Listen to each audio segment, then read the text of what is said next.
Hello, നമ്മുടെ ബാങ്കിൽ ഞാൻ ഒരു ചെക്ക് ഡെപ്പോസിറ്റ് ചെയ്യുവാണെങ്കിലേ അത് ക്ലിയർ ആകാൻ എത്ര ദിവസം എടുക്കും മാഡം? നമ്മുടെ ബാങ്കിന്റെ തന്നെ ചെക്കാണോ അതോ വേറെ ബാങ്കിന്റെ ചെക്കാണോ?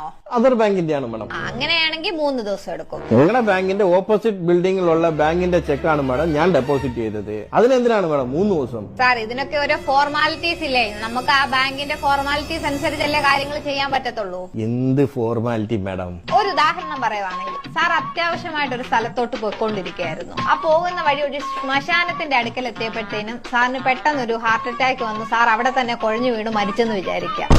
ശ്മശാനം തൊട്ടടുക്ക തന്നെയാണല്ലോ എന്ന് വിചാരിച്ച് സാറിനെ ഉടൻ തന്നെ ശ്മശാനത്തിൽ എടുത്ത് സംസ്കരിക്കത്തില്ലല്ലോ. വീട്ടിൽ കൊണ്ടുപോയി അതിന്റെ ആചാരാനുഷ്ഠാനങ്ങളെല്ലാം നടത്തിയിട്ടല്ലേ സംസ്കരിക്കാൻ വേണ്ടിട്ട് കൊണ്ടുവരത്തുള്ളൂ. ബാങ്കിന് ബാങ്കിന്റേതായിട്ടുള്ള ചില ഫോർമാലിറ്റീസ് ഉണ്ട്. ദയവായി നിങ്ങളും അത് പാലിക്കണം. സാറിന് വേറെ സംശയങ്ങളൊന്നും ഇല്ലല്ലോ അല്ലേ? ഒരു സംശയവും. Okay sir, have A nice day.